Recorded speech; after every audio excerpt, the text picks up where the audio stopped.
તો આ video specific એક એવી બીમારી માટે છે જેમાં સમાજમાં ઘણા સ્ટુડન્ટોને આવું તકલીફ થતી હોય છે. ખાસ કરીને આપણે એવું કહી શકાય કે ગર્લ્સને વધારે તકલીફ, એટલે કે છોકરીઓમાં તકલીફ વધારે દેખાતી હોય છે. હવે આજે જ એક એવા મમ્મી પપ્પા આવેલા છે એમના દીકરીને લઈને, જે દીકરીએ ઓલરેડી 4 થી 5 દિવસ દાખલ રહીને 3 થી 5 દિવસ બીજા ફિઝિશિયન ડૉક્ટરો પાસે સારવાર પણ કરાવી હતી. તેમાંથી એક ફિઝિશિયન ડૉક્ટરે આપણે ત્યાં રિફર કર્યા છે. હવે એ છોકરીની કમ્પ્લેન એવી હતી કે મને સાહેબ અચાનક ગભરામણ થઈ જાય, બેચેની થઈ જાય, શ્વાસ લેવામાં તકલીફ પડે, ચક્કર આવી જાય અને મરી જાવ એવું લાગે, અને મારું શરીર ટાઈટ થઈ જાય, હાથ પગ ખેંચાઈ જાય છે. આવું 10-15 મિનિટ, ક્યારેક અડધો કલાક માટે પણ રહે. અને આવું ઘણી વખત એવું થાય કે 2 દિવસે કે 3 દિવસે અથવા રોજ પણ થતું હોય છે. અને આ જે ક્લાયન્ટ આવ્યા છે એમને છેલ્લા 10 દિવસમાં 3 થી 4 વખત આવી ઘટના બની છે. હવે આવી બીમારીની સમાજમાં જાગૃતિનો અભાવ હોય છે કે આ બીમારી માટે કયા ડૉક્ટરને બતાવવું. પણ મોટાભાગે કિસ્સામાં એવું થાય કે લોકોને છાતીમાં દુખાવો થતો હોય, ગભરામણ થતી હોય, બેચેની થતી હોય, ક્યારેક ચક્કર આવતા હોય, એટલે નજીકના ડૉક્ટરને બતાવતા હોય છે.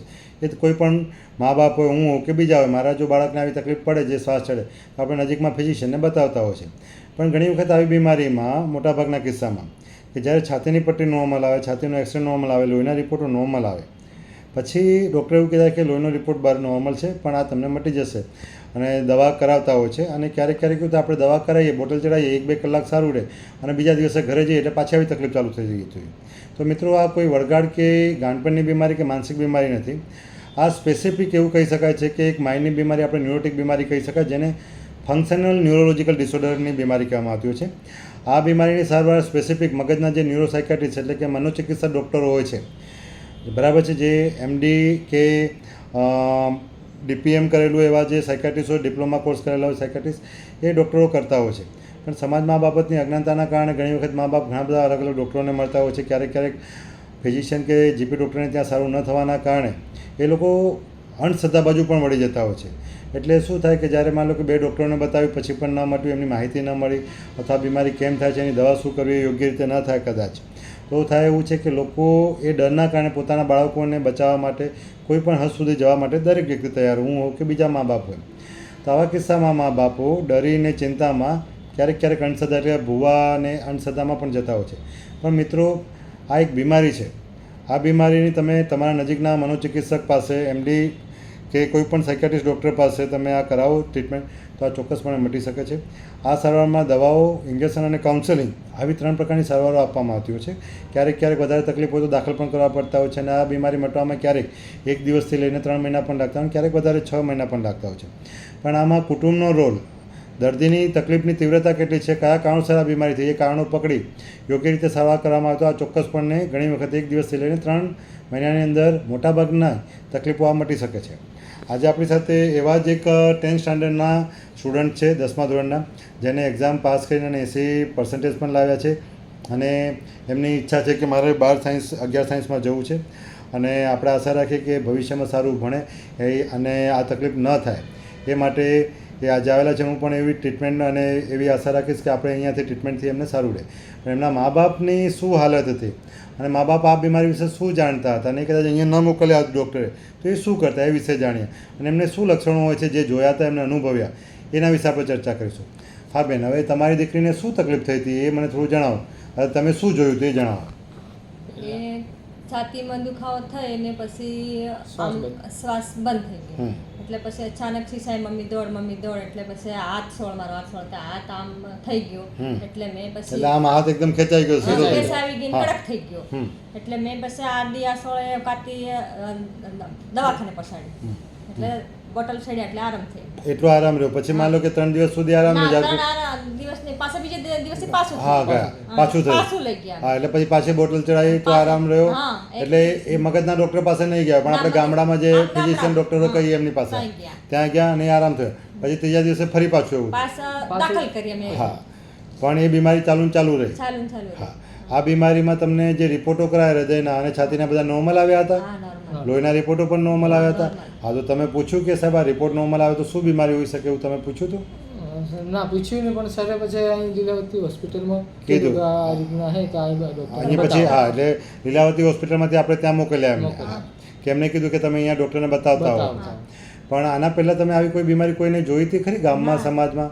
નથી જોઈ નથી જોઈ. પહેલી જ વાર ઓકે, જોઈ છે. તમને ક્યારે એવું લાગ્યું હતું કે આ કદાચ ઉપરવાળો વળગાડો કે ભૂત ભૂવાવાળી બીમારી છે એવું તમને કંઈ વેમ શંકા કે એવું થયો શંકા? સર, કર્યો ને એ બી એ કર્યો. પણ તમે કર્યું કરી હતું. નાખ્યો એ. એટલે દવા ને દુવા કરતાં આપણે અંધશ્રદ્ધામાં પેલું કે આપણે કરી લીધું હોય હા, કરી કે ભાઈ ચલો આ દવાખાનામાં બતાવ્યું છે પણ ના મટ્યું તો આપણે એક વખત તે તકલીફ આવો અમે હા. તો હેરાન થઈ ગયા એટલે અમારી છોકરીને શું થાય હા. આ શ્વાસ એ ઓળાઈ બીકના જાય, એ બીકના કારણે હા એટલે મને બચાવ મમ્મી બચાવ એકવાર બચાવો એમ કે એટલે અમે સમકી ગયા એટલે ગમે તે ભરાઈ ગયું એ ગમે તે એટલે એ રીતે આપણે અમે ગામડામાં કરીને. જે રીતે લોકો કહેતા હોય છે હા. કે આવું કંઈ થાય માણસ છોકરી બેભાન થઈ જાય સુકાઈ જાય તો એને કદાચ વળગાડ થયો એવું. હા એવું. ઓકે, અને આ સમાજમાં મોટા ભાગે લોકો બધા એવું માનતા હોય છે કેમ કે આ બીમારી છે એવું કોઈને ખબર નથી હોતી, બીજું કે આ બીમારીની સારવાર ક્યાં મળે એ પણ ખબર નથી હોતી. એટલે ઘણા કિસ્સામાં એવું થાય કે લોકો એવું માની લે કે આ વળગાડ છે તો ભૂત પ્રેત કે આત્મા ભરાઈ ગયું એવું. હા. બરાબર છે? ઓકે, તમને ક્યારે એવું લાગ્યું હતું કે આવી બીમારીઓ મગજની કે માઇન્ડની કે માનસિક બીમારીઓમાં હોઈ શકે એવું તમને ક્યારે ખબર હતી ખરી? ના, નહીં ખબર નથી. એવી કોઈ જાહેરાત ટીવીમાં કે યુટ્યુબ પર કે ફેસબુક પર કે મીડિયામાં ક્યાંય સાંભળ્યું ન હતું? ના, આવું માઇન્ડ વિશે નથી સાંભળ્યું, પણ આવી રીતના ખેંચ આવે એવું એવું જ સાંભળ્યું હતું ખાલી, સાંભળ્યું હતું. પણ આની ક્યાં દવા કરાવવાની એ ખબર ના હતી ના ખબર. કે માન લો કે આવી તકલીફ થાય તો મગજના સ્પેસિફિક ડૉક્ટર હોય જે આપણે એવું કહી શકાય કે ન્યુરોસાયકાટ્રિસ્ટ ડૉક્ટર હોય એમની પાસે દવા કરાવવાની એવું નથી ખબર.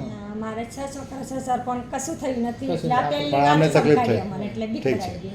ઓકે, એટલે આ બીકમાં આપણે જે થાય બધું તમે કરી ચૂક્યા. માન લો કે દવાખાને બી કર્યું ને પેલું અંધશ્રદ્ધાવાળું પણ કર્યું, હા, પણ એમાં પણ ફાયદો ના થયો એમાં. ના એક હા. 12માની પરીક્ષા આપી, એક 10માની આપી. ઓકે, એટલે બે છોકરીઓ આમાં પણ પાસ થઈ ગઈ સર. પાસ થઈ ગયા. હવે આમાં મહત્ત્વનું કારણ એ છે કે આવી બીમારીઓ થવાના બહુ બધા કારણો છે અને આ બીમારી સારવારથી ચોક્કસપણે મટી પણ શકે છે. આમાં કોઈ વળગાડની બીમારી નથી, આ કોઈ સાયકોટિક બીમારી નથી, એટલે કે માનસિક બીમારીમાં આપણે ગાંઠપણ બીમારી કે એવું પણ નથી, અને આ શરીરની બીમારી પણ નથી. હા. આ મગજની અને માઇન્ડની, એટલે કે આપણે એવું કહી શકાય કે ન્યુરોટિક બીમારી આ કહી શકાય, જેમાં મગજની જે ચેતાતંતુની નસો છે એ નસોમાં સ્પેસિફિક રસાયણો બનતા હોય, એ રસાયણો કોઈ પણ કારણોસર ઘટી જતા હોય અથવા વધી જતા હોય. હા. વધી જાય તો અલગ બીમારી થાય અને ઘટી જાય ત્યારે આ તકલીફો થતી હોય. કઈ બીમારી થઈ છે એના લક્ષણો પર અમુક રિપોર્ટો પ્રમાણે આધારિત રહેતી હોય છે. હા. બરાબર છે? બરાબર. એનું ચોક્કસ નિદાન થઈ શકે અને એ દવાથી યોગ્ય રીતે દવા કરાવો, સારવાર કરાવો તો મટી પણ શકે. જેમ કે ઘણી બધી બીમારીઓ એવી છે કે આપણે દવા કરાવી અને મટી જાય, પણ ક્યારેક ક્યારેક કોઈક માન લો કે રસ્તામાં ગયા, બાઇક લઈને ગયા અને આપણે પડી ગયા અને હાથમાં ખાલી ઘસરકો વાગ્યો તો આપણે પાટાપિંડી કંઈ ઘરે જઈ શકીએ, હા. તેમાં દાખલ થવાની જરૂર નથી હોતી.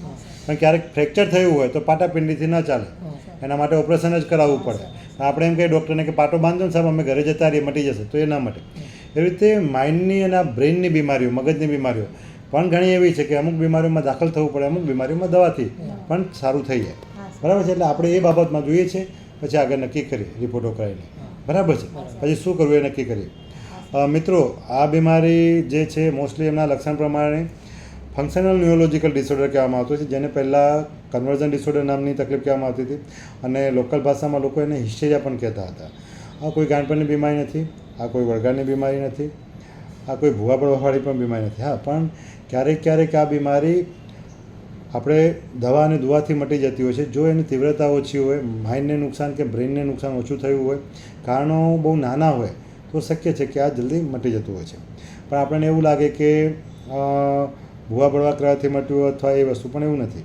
ક્યારેક ક્યારેક ઘણી બીમારી, જેવી રીતે આપણે આઈસ્ક્રીમ ખાઈએ અને શરદી થાય તો દર વખતે દવા લેવાની જરૂર નથી હોતી. ક્યારેક ક્યારેક શરદી નેચરલી પણ મટી જાય, પણ ક્યારેક ક્યારેક શરદી જો હદ કરતાં વધી જાય અને કફ છાતીમાં ભરાઈ જાય તો આપણે ડૉક્ટરને બતાવવું પડે, જરૂર પડે તો દાખલ પણ થવું પડે. એવી રીતે માઇન્ડની બધી બીમારીઓમાં તીવ્રતા કેટલી છે, કયા કારણોસર થયું છે અને કેટલા સમયથી થયું છે એના પ્રમાણે સારવાર નક્કી થતી હોય છે કે દાખલ કરીને સારવાર કરવી, ઓપીડી બેઝ પર ટ્રીટમેન્ટ કરવી કે કાઉન્સેલિંગની સારવાર કરવી, દવાઓની કરવી, એ એની તીવ્રતા અને રિપોર્ટ પર આધારિત રાખતું હોય છે. તો મિત્રો, ચોક્કસપણે આવી બધી બીમારીઓ થતી હોય તમારા બાળકોને, ખાસ કરીને ગર્લ્સમાં 1 થી 18 વર્ષની વચ્ચે, ખાસ કરીને આ બીમારી જનરલી 10 વર્ષથી લઈને 18 થી 21 વર્ષની વચ્ચે વધારે દેખવા મળતી હોય છે. તો આ બાબતનું બહુ ધ્યાન રાખવું જરૂરી છે અને એની સારવાર યોગ્ય કન્સલ્ટન્ટ સાયકાટ્રિસ્ટ પાસે તમે કરાવો તો મળી પણ શકે છે, સારવાર થઈ પણ શકે છે અને મટી પણ શકે છે. મારું નામ છે ડૉક્ટર મુકુંદ રાય. હું Urmi mind and brain hospital Lunawada ખાતે પ્રેક્ટિસ કરું છું એઝ એ MD સાયકાટ્રિસ્ટ તરીકે. Thank you.